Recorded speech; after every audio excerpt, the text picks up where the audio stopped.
Next on HBO.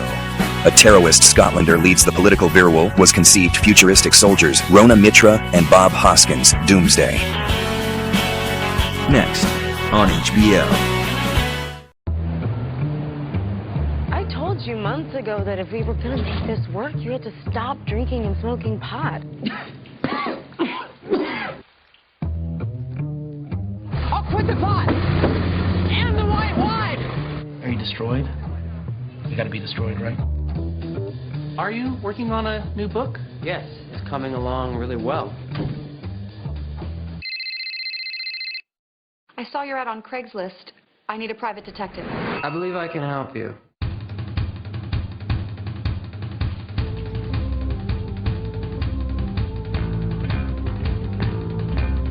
You're the private cop. Yes, or detective, or investigator, they all work. I thought you'd be older. I got into the business at a young age. Maybe you could help a friend of mine. I need you to find a woman. I'm being blackmailed. Do you really think you can get David's skateboard back? So you'd like me to follow him, tail job.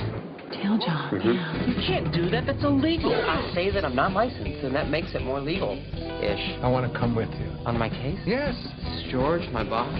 The lesbians I've been donating my sperm to, they've disappeared. I'd hate to think of a situation where you needed night vision goggles and you didn't have night vision goggles. Do you mind if I smoke pot in here? Can I have some? This is all very insane and illegal, isn't it? Well, it is illegal. And insane. Be right here if anything goes wrong. I have been reading so many of these detective novels, I know what to do. Do you think we drink too much? Men face reality. Women don't. That's why men need to drink. That's a line from my novel. Yeah, well, you stole it from me. Leah's making me get a colonic tomorrow. Something about me being in a bad mood all the time because I'm leaking toxins. Leaking toxins from where? You gotta go with me. I have a real phobia around my ass.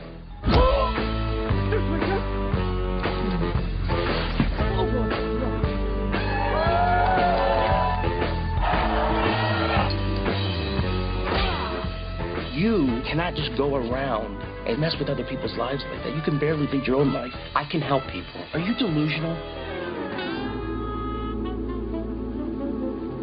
She's gonna face the music and I'm gonna play it. Good luck.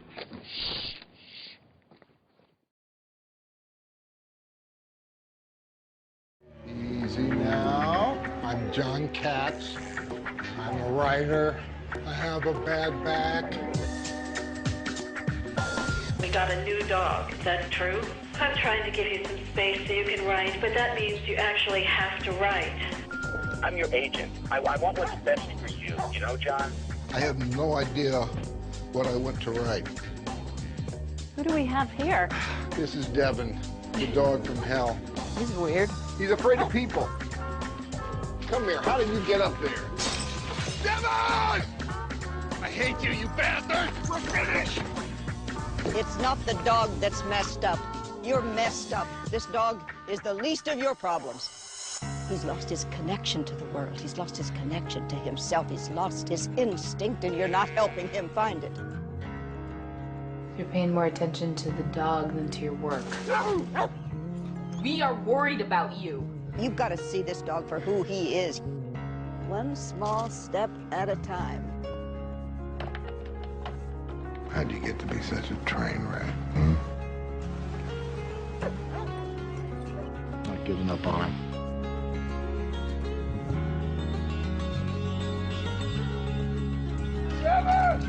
Aren't you the man with that dog? Yes. I'm the dog man. Thank you.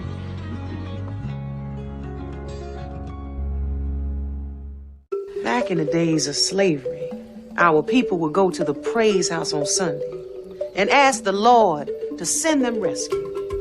One day, a slave named Obadiah was loading bricks onto a boat, and he saw something that had washed up on the shore. Moving closer, he saw that it was the wooden figure of a woman.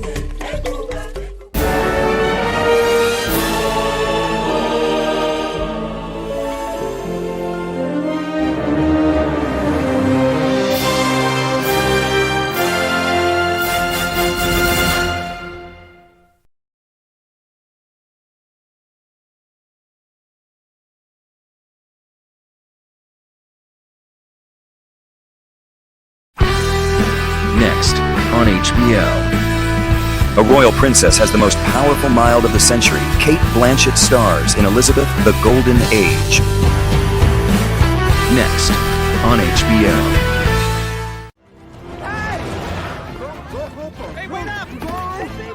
Stop! Hey, wait! If you stop, I'll autograph those! I know you. You.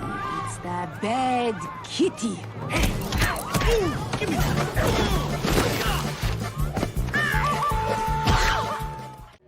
Easy now. I'm John Katz.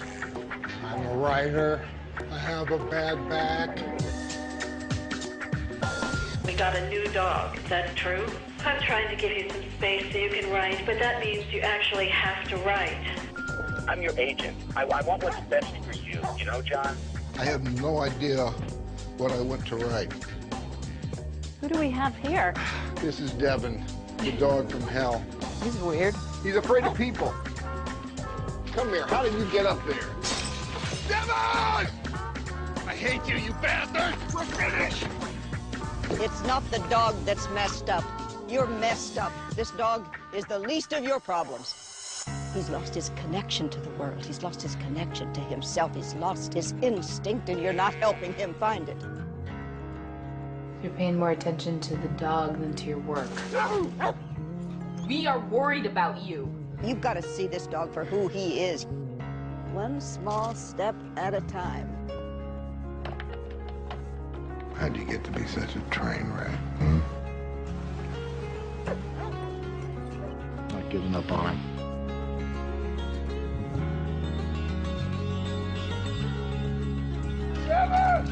Aren't you the man with that dog?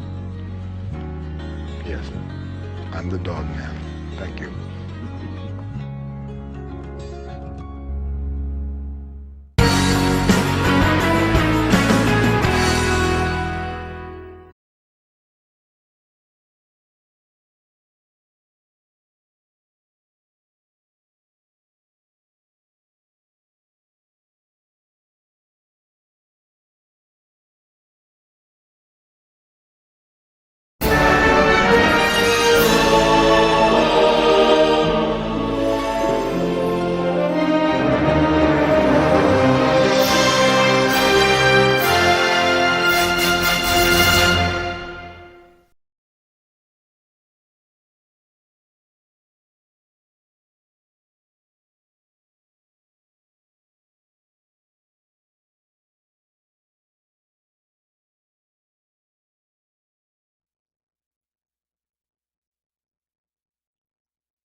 The show you have just seen is available anytime on HBO On Demand.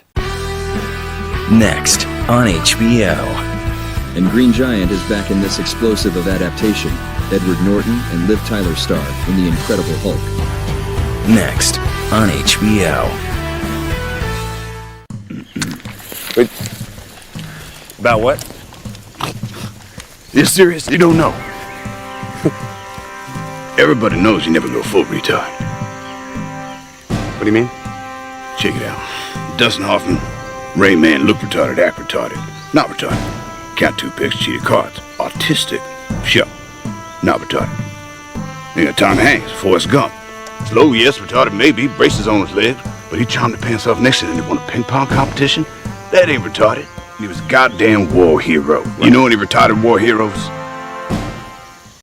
This is a new America. There are 47 million Latino people in the United States. 9 apartments. The house that you live in. Who do you think built that house? Your vegetable medley. Chicanos. America's national pastime, dominated by... That's right. And if we're not as good as you, we'll take drugs. If your kids are named Liberty or Pilot and Arugula, definitely not. Chicanos. The most beautiful women in the world. Beautiful to look at, and in a pinch, can help throw down.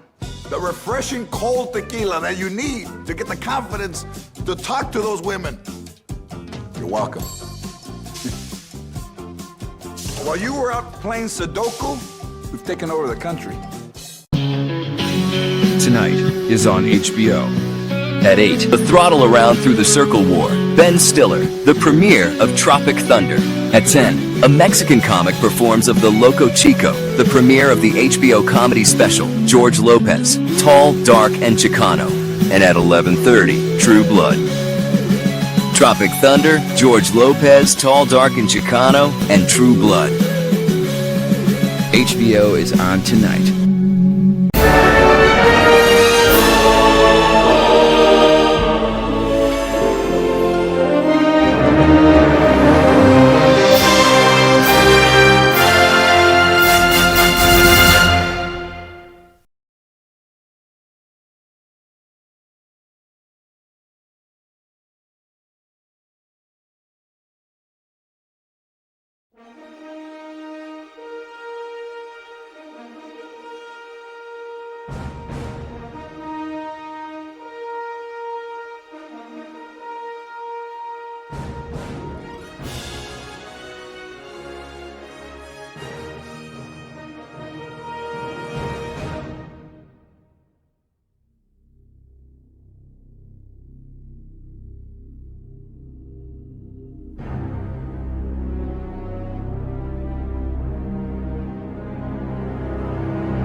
Is it ready?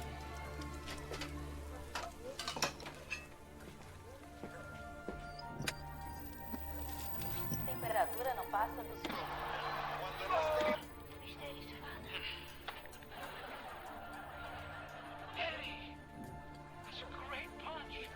Como vão as coisas, pessoal? Eu tenho um monte de coisas novas para ensinar a vocês.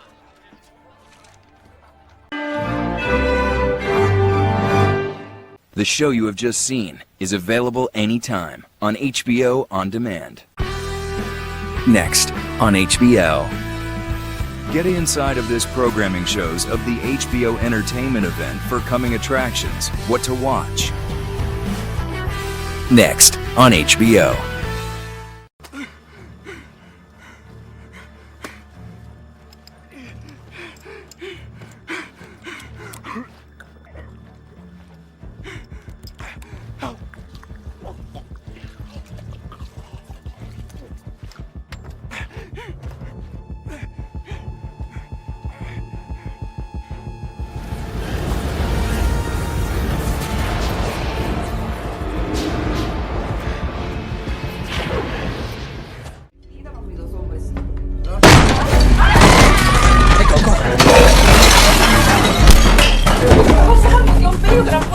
Where is he? Get out! Get go on, you motherfucker! Go on! Go on where, Coco? Go on, nigga! Now do your fucking job and fight!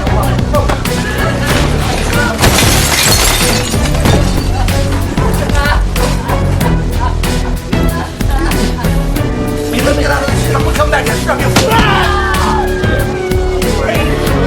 Look, Barry. I'll tell you what he is. He's up your mama's ass.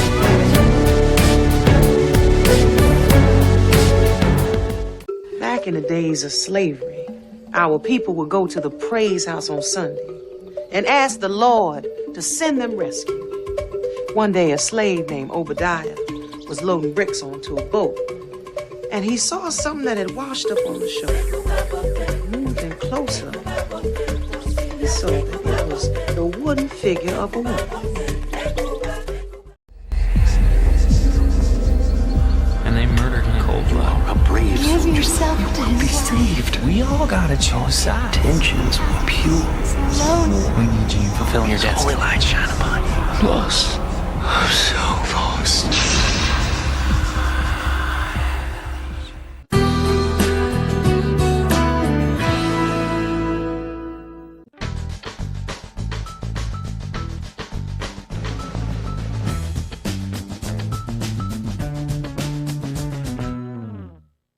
This is a new America. There are 47.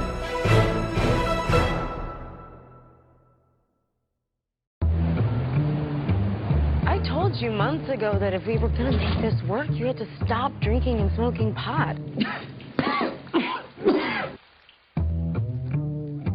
I'll quit the pot! And the white wine! Are you destroyed? You gotta be destroyed, right? Are you working on a new book? Yes, it's coming along really well. I saw your ad on Craigslist. I need a private detective. I believe I can help you.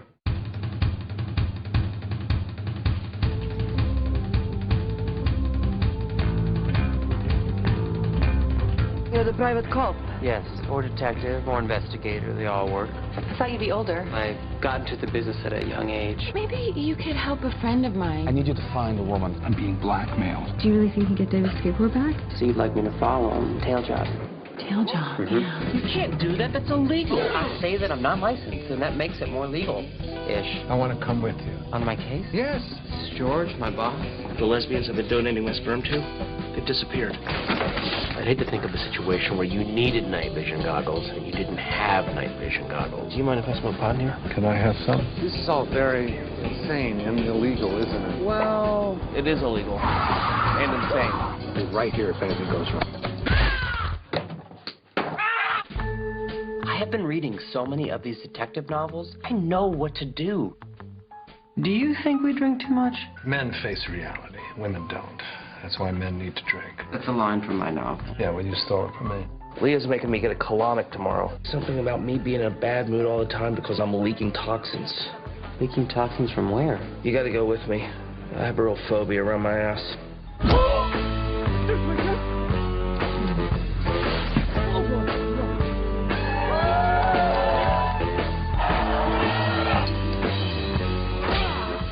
You cannot just go around and mess with other people's lives like that. You can barely lead your own life. I can help people. Are you delusional?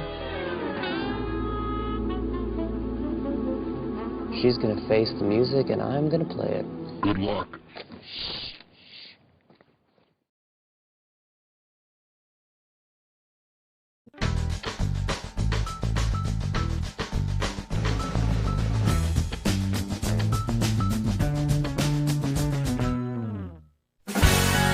Next on HBO. The spirit of warriors they become next day after words will enable the evil forces. Alexander Ludwig, The Seeker, The Dark is Rising. Next on HBO.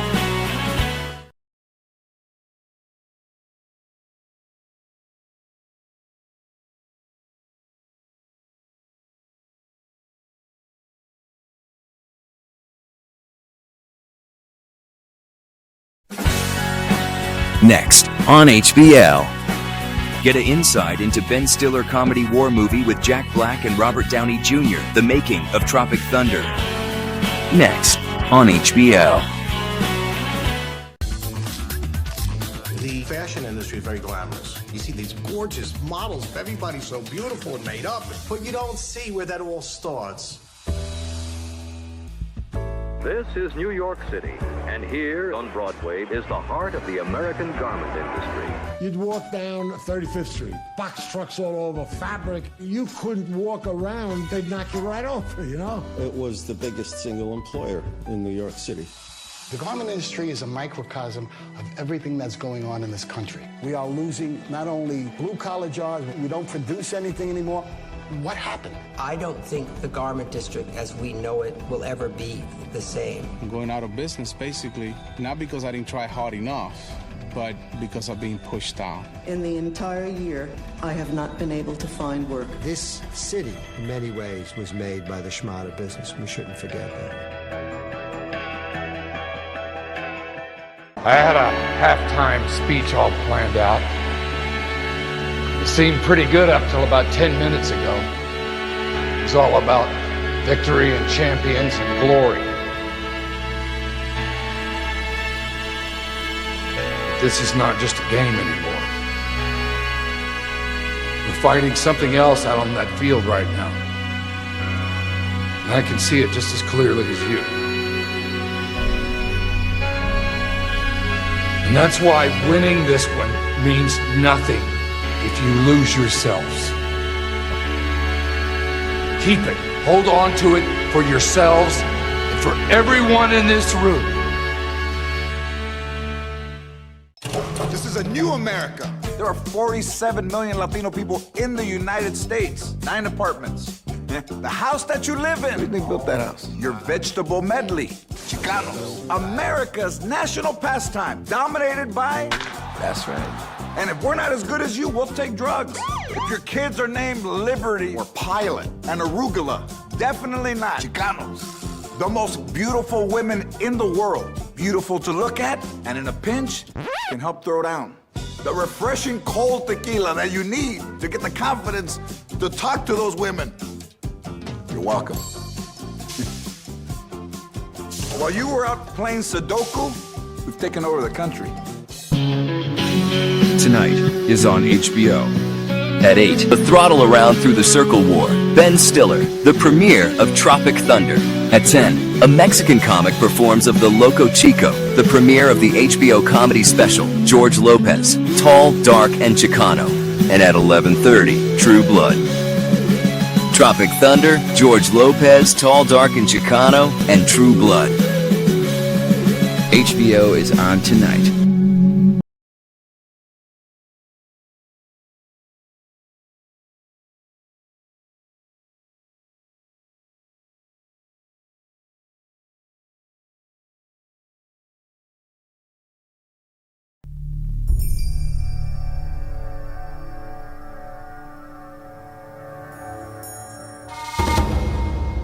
I've spoken to a professional person who has told me that what was happening to me there was what they describe as a pre-meltdown penultimate. These are perhaps the last haunting words of director Damien Coburn, the director of the film Tropic Thunder. A film that, like a cinematic Titanic, was doomed to sink, taking with it its cast and crew before it had even come ashore on the shores of American cinema.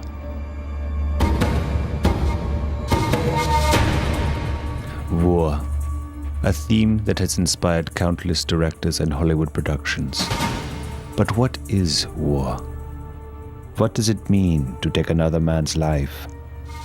Is war murder or institutionalized genocide? What is it in our nature that compels perfectly rational human beings to kill one another? None of these questions interested me. What interests me is making a documentary about the making of a film that led to its own unmaking. Hello, I am documentary filmmaker Jan Jürgen. For many years, I have been fascinated by that most magicalist of all places, Hollywood. As a boy growing up in Wiesbaden, Germany, I would go to the cinema and marvel at the larger-than-life film gods on the silver screen.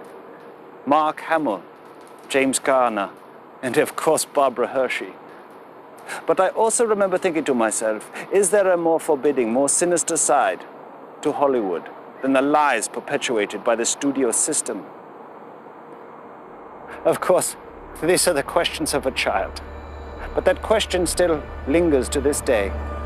Last year, I was asked to document the making of a Vietnam War classic called Tropic Thunder.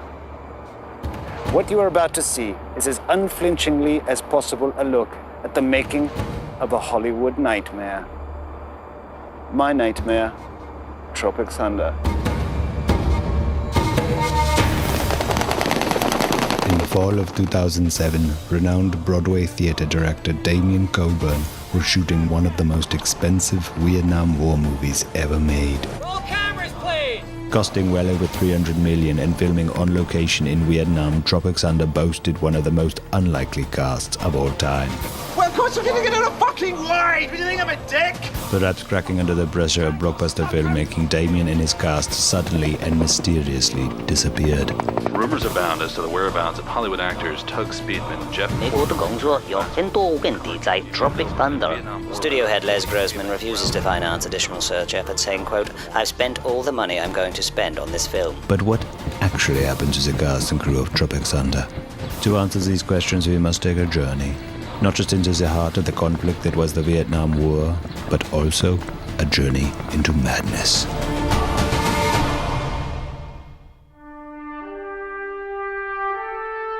In 2005, Damien purchased the rights to an obscure memoir called Tropic Thunder, written by retired Army Sergeant and Vietnam veteran John Fourleaf Tabak. Fourleaf, named such because of his incredible luck in battle, was the platoon sergeant of an elite hand-picked group of soldiers codenamed Tropic Thunder. Sent on a suicide mission behind enemy lines, the men of Tropic Thunder never returned. However, Fourleaf miraculously survived and single-handedly completed the mission, but in the process, he lost every single hand. Viet studio head Les Grossman, chairman and CEO of Imagicorp, sensing a commercial success, snapped up the option on the script. He wanted to go into production immediately. Virtually overnight, Grossman lavished over $140 million American dollars on the film. Flush with cash, Damien's confidence seemed to grow exponentially in proportion to the new budget. How would you describe yourself directorially? I often get asked this question, and I think the most succinct way to describe myself is to say I'm 50% Werner Herzog, 50% Hal Ashby, and 50% Peter Bogdanovich. Yes, but that's 150%. Yeah, I guess it is. With sets built and a crew in place, Damien began casting the film. The first actor to be cast was the reclusive Australian method actor and notorious bad boy from Down Under, Kirk Lazarus. No doubt because of his award cachet, Grossman offered him the lead. Every day that I wake up, I thank my father for being an abusive alcoholic, because it was that exact kind of environment that I find makes great talent. Lazarus's total commitment to past roles had been borderline unnerving. While in Ireland preparing to play the gay priest in Satan's Alley, he was once found circumcising an adult male behind a pub in Belfast. However, Lazarus, who had claimed there were no acting challenges left for him, shunned the part of Four Leaf, insisting instead to play the Black Sergeant, Lincoln Osiris. In preparation, Lazarus went to extraordinary and controversial lengths when he had his skin surgically altered in a Singapore clinic. The result, however, was simply astonishing. He was a virtual carbon copy of the original man. During pre-production, we visited him on several occasions. Never once did he drop character. But you gotta walk a mile in a man's shoes. That's what I did. I walked a mile in these shoes right here. You know, these old 1970-some espadrilles, that's what you gotta do. There's a myriad of black actors we could have cast, but that's what people do. Who are the actors you were thinking of? The list is endless. Denzel Washington, Sidney Poitier. I could go on. Damien seemed blind to the pitfalls of casting a white actor to play the part of an African American. We talked about whether it was racist or not, and we came to the conclusion that it definitely isn't racist, so that was reassuring. Yeah. With race no longer an issue, Lazarus demanded to have the actual family of the real Sergeant Osiris flown from Galveston, Texas, all the way to Vietnam. His commitment to the role was breathtaking. It's working. It's working. Back in LA, Les Grossman and his producer Rob Slalom continued their search for the role of Four Leaf. Smelling a bargain, their top choice was action colossus Tug Speedman. Speedman's Scorcher franchise had grossed over $3.4 billion worldwide. However, Speedman's fee, which used to be $25 million a picture, had fallen sharply to just under $5 million. Here we go again. Again. The reason? Several failed attempts to expand his appeal to audiences. Simple Jack, the story of an intellectually challenged horse whisperer, was a nauseating and cloying attempt not just to win awards, but also respect in Hollywood. I like when we touch heads. He desperately needed to revive his anemic career. Wake up, Hop Hop! Many people questioned whether Speedman had the intelligence to tackle the complexity of such a role. You've been cast as the role of Four Leaf. What is it about this American hero that made you so desperate to play this part? It's an interesting exploration of the American thing. One more question, please. Thank you. Will you be growing your hair out for the role? Speedman got the part. The next role to be cast was the part of Fats. Again, Grossman inserted himself into the process by inexplicably casting celebrity train wreck and known drug addict Jeff Portnoy, a man-child who had made millions on his ability to make himself fart on command. Portnoy first became known to American audiences in his hit television series Heat Vision and Jack, where he played a maverick genius astronaut whose best friend was a talking motorcycle. Knowledge is power, for real. His fame went global when he began starring in a string of prepubescent teenage fart comedies such as Fart Club and his flagship franchise, The Fatties. Portnoy's frequent and dazzling public meltdowns didn't seem to matter one bit. Fix it! His run-ins with the law, drunk driving convictions, and his continued intravenous drug problems made him a risk. He was virtually uninsurable. Damien, obviously devastated by Grossman's hideous casting choices, seemed determined to remain optimistic. But we got a lot of them. We got Little Bo Peep. Oh. We got Commando. There's also Holly Golightly. Uh-oh. I'm sitting upwind, as it were. I'm sorry about so that. I don't get it. No, it's just the wind sometimes changes direction. I just Let me go this way. Yeah. It's still looping round and hitting me in the face. In their search for guaranteed box office success, Imagicorp's nonsensical casting choices continued. I was puzzled yet again when I overheard Damien bragging about casting Al Pacino for the role of Motown, the black 19-year-old from Detroit. I later learned they were casting the rapper, Al Pacino, singer of the hit single, I Love the Pussy. Say that to my little friend! Ha ha! In his deal with Imagicorp, he was also promised product placement in the film for his line of bust-inert energy bars and booty sweat energy drinks. I'm working with Tug Speedman, all of them. Thank you, Les Grossman, for giving me the job. With Mr. Chino now playing Motown, there was just one person left to cast. Brooklyn. Snatching the role was a complete unknown. Kevin Sandusky. His only credit to date was a surprisingly touching pharmaceutical commercial for a teenage erectile dysfunction medication called Prom Night. 5 days away from the first day of shooting and with his platoon finally in place, Damien's frustrations began to mount.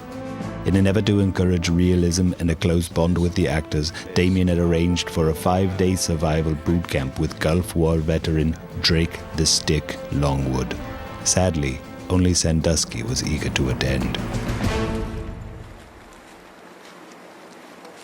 Oh, jeez, fuck! Oh, fuck! Sorry, Damien, I'm sorry. You better be fucking sorry, because you're fucking dead. Dude, get down and give me fucking 50. Can I take over? Get down, motherfucker, and do them. Do what he says. Okay. Dude, who the fuck are you? Oh! I'm the director! God damn it. Oh, God! The boot camp experience itself seemed to be an omen of things to come. Finally, the first day of filming had arrived. Damien spent the whole night prior putting the finishing touches on the script. He arrived on set in fantastic spirits. The choppers had landed, the effects team was in place, the camera was ready. Everything was going swimmingly. Everything except for the actors.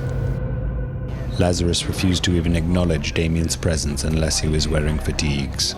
Sandusky, perhaps traumatized by the boot camp, was acting erratic. Al Pacino refused to leave us alone, believing we were a crew from MTV. Is that MTV? No. That's MTV? Hell yeah. Hey, yo, let's do a big shout out, man. Check this out, man. Yo, it's your boy Al Pacino doing it real big. You know how we do it. The same deal every day on my new movie, Tropic Thunder. You know how we do it, baby. He continually hectored us, looking for free publicity. Bam! Booty sweat. Al Pacino's booty sweat is coming at you, yo. And Portnoy, sadly, was clearly and actively still abusing narcotics. You go get him! Worst of all, Speedman had yet to even step foot outside his trailer. Work came to a virtual standstill.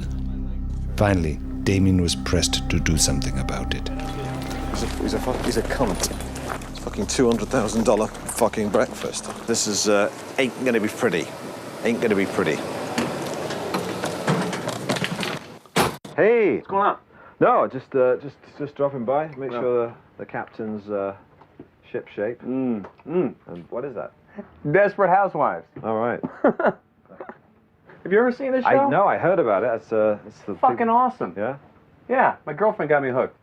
Are you ready? You were kind of. Yeah, I'll be right out. I'll be right out. All Good. right. And hey, get me that Desperate Housewives because I'm sure you want it? I'm hooked now. Seriously. Yeah. You know, I'm only watching it 2 minutes and I'm freaking hooked. You're gonna hate me. I'll hate you if you don't turn up at the start. Yeah. Back. Yeah, it's just no, I think as David said to Goliath, I think we understand each other. What are you guys doing? They're doing Survivor here? Something? No. Season 1? No. Call me when you're jonesing for 2. Okay. Don't hate me. I don't. Nah, get over it. It's like Big Brother or something. After several more hours of waiting, Speedman finally emerged to commence work. Keep rolling and go! However, when cameras rolled, it became apparent that he had yet to learn any of his lines. To all present, it was clear that to press on would be madness. Lazarus seemed to be at breaking point. Man, this is crazy. Give me all day. Oh, look at you, fucked up again. All right, hotshot. By 4 o'clock, Speedman had cost production close to $1.6 million. Also, Behind the scenes, the cultural differences between the Vietnamese and the American crew were beginning to bubble over. Nowhere was this cultural divide more clearly illustrated than in the mind of the film's special effects and stunt coordinator, Cody Keith Underwood.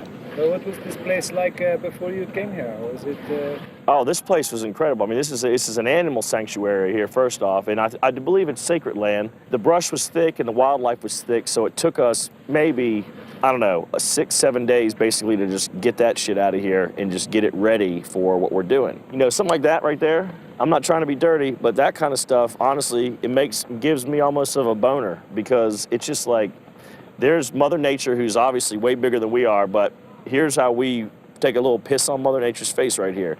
And it's just this. I mean, this is how we show that we're human, you know? I mean, it's our instinct to just fucking crack at it, just to beat her in her little mouth. You know, look at that. That's beautiful, you know? I don't know how long those trees have been growing for, but look what I'm fucking doing to them. You know, I win. I just beat nature today. What had happened to the themes of courage, heroism, and the arrogance of America's foreign policy? In fact, almost uniformly, people seemed indifferent to the subject matter altogether, making idiotic statements that from a PR perspective would most certainly do more harm than good. The only difference between this film and Vietnam is that with this film, we're gonna win.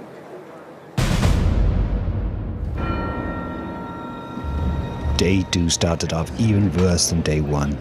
Adding to the tension, the actual man, 4-Leaf Tabak, had traveled to Vietnam for the first time in 30 years, with the express purpose of advising Speedman on his POW scene. I was just sitting down to interview 4-Leaf when my producer, Froderick, slipped me a note.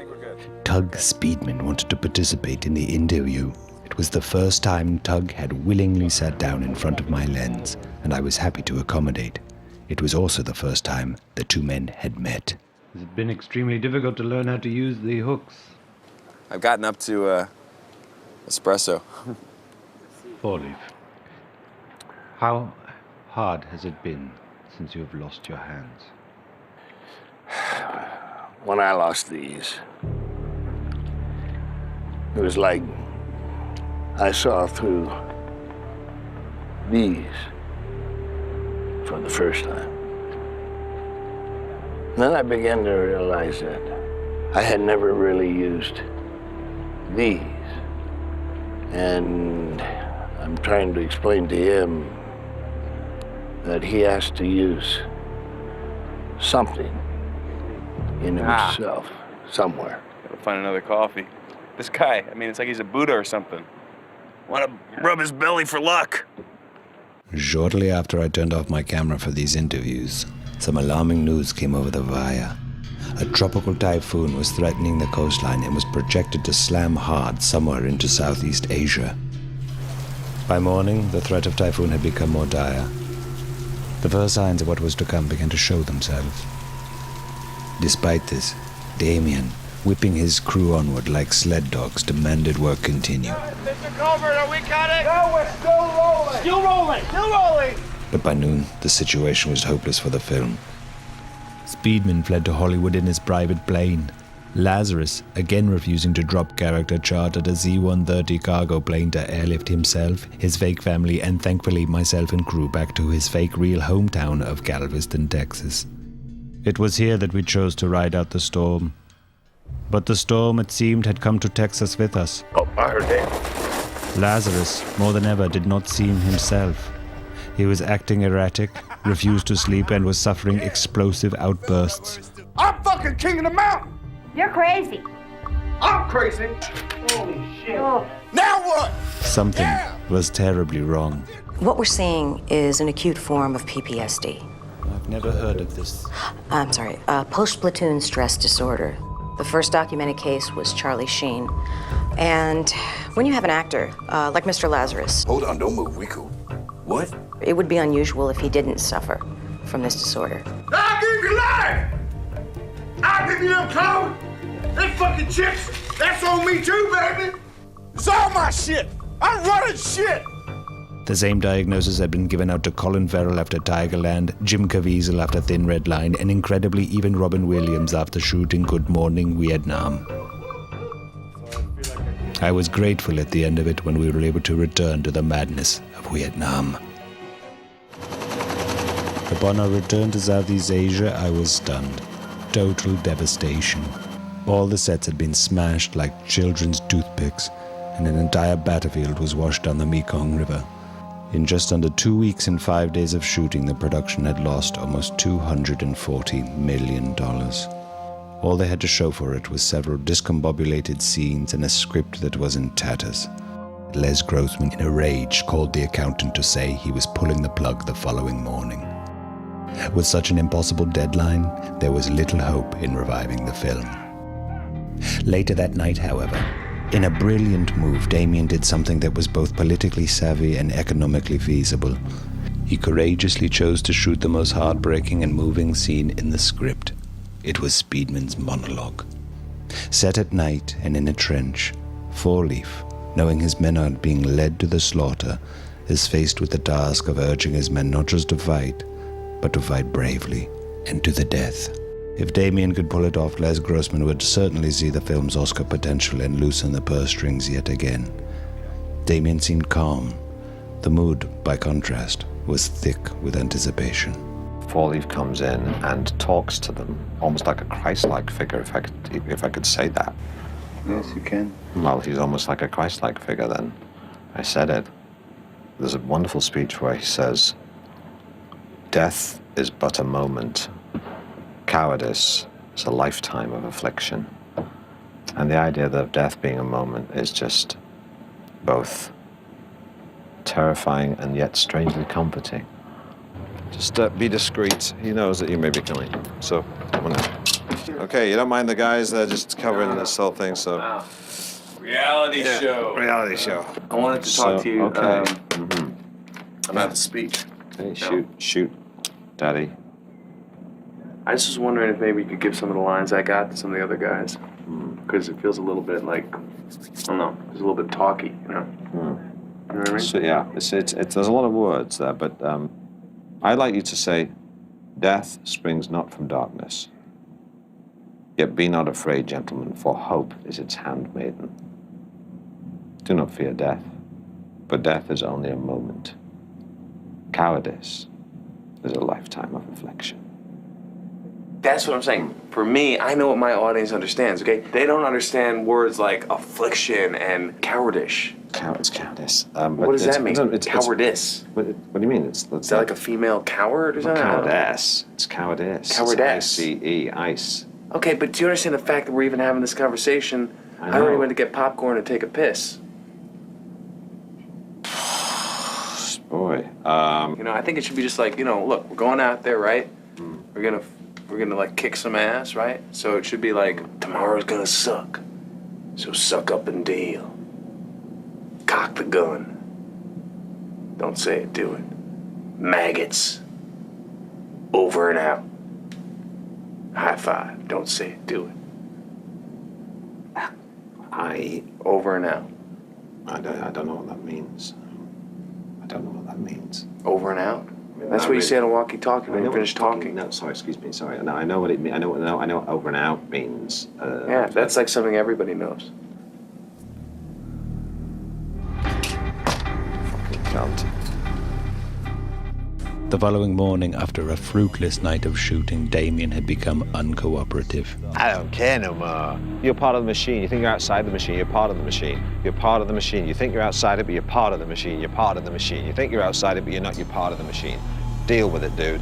I don't give a shit, so... He seemed to be almost totally unhinged. Shoot that! Shoot that. Put that ass as an attachment and send it as an email to Les Grossman. Good night, Vienna. Within moments of this exchange, word came down that Les Grossman had pulled the plug.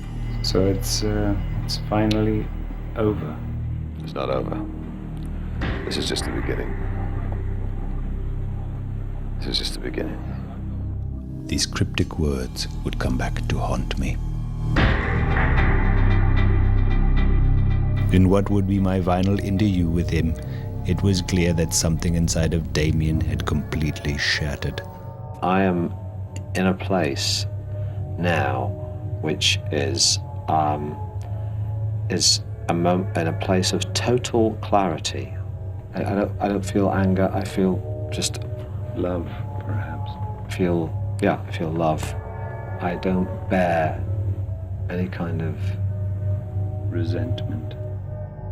resentment or ill will. I'm calm, so that I'm sort of at one with Yourself. Yeah, let me fucking finish. You're interrupting me, Jesus. Anyway, I'm feeling better. Damien was anything but feeling better. Early the next morning, roused from my slumber, I received urgent and terrible news. What is it? What is it? Damien and the cast had gone missing. What?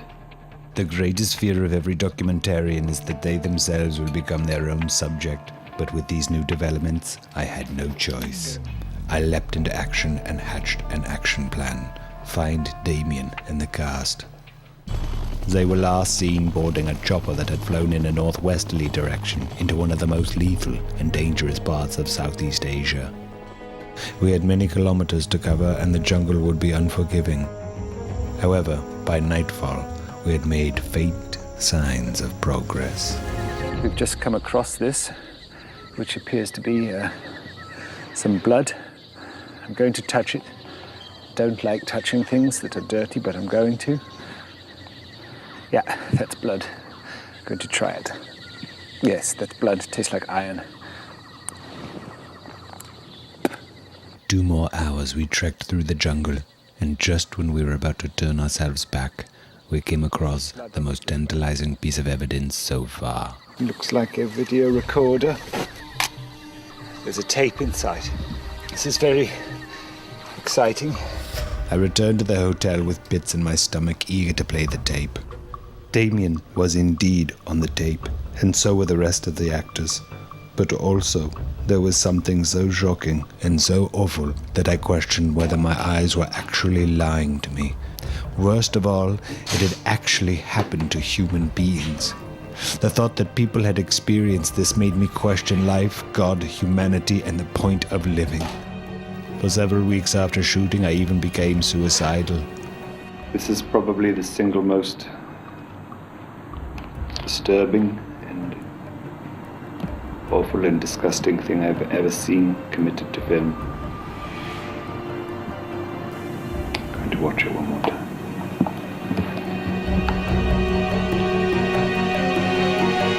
Let's go and make the greatest war movie ever! Yeah!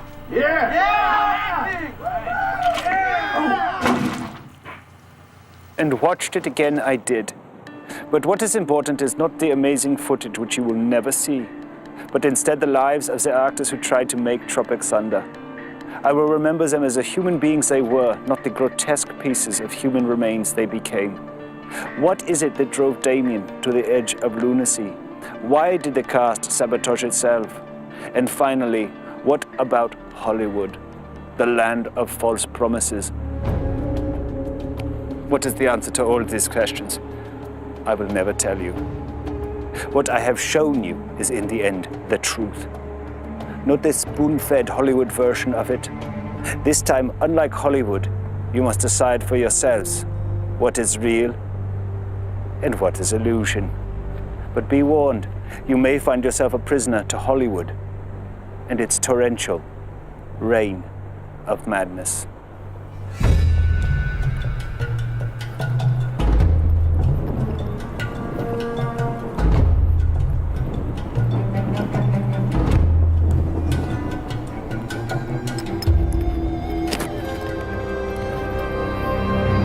From out of the dark, says how Central G, ready hand steady on a bloody machete. Devil is on my shoulder. Should I kill it? Hell yeah! I sliced Jack, took an axe, and gave that bitch Jill 40 whacks. With my hip hop, it don't stop till heads roll off the cutting block.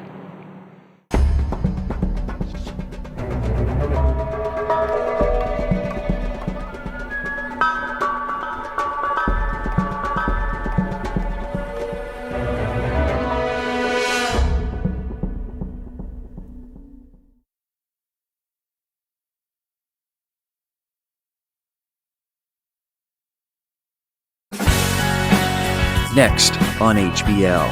Vandra Bullock is a defense hacker who got caught up, had been emptied to reclaim her original identity, the net. Next on HBO. This is a new America. There are 47 million Latino people in the United States. 9 apartments. The house that you live in. Who do you think built that house? Your vegetable medley. Chicanos. America's national pastime. Dominated by... That's right. And if we're not as good as you, we'll take drugs. If your kids are named Liberty or Pilot and Arugula, definitely not. Chicanos. The most beautiful women in the world. Beautiful to look at, and in a pinch, can help throw down.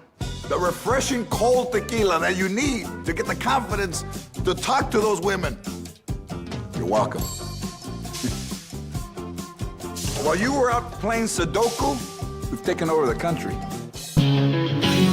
Tonight is on HBO. At 8, the Throttle Around Through the Circle War. Ben Stiller, the premiere of Tropic Thunder. At 10, a Mexican comic performs of The Loco Chico, the premiere of the HBO comedy special, George Lopez, Tall, Dark, and Chicano. And at 11:30, True Blood. Tropic Thunder, George Lopez, Tall, Dark, and Chicano, and True Blood. HBO is on tonight.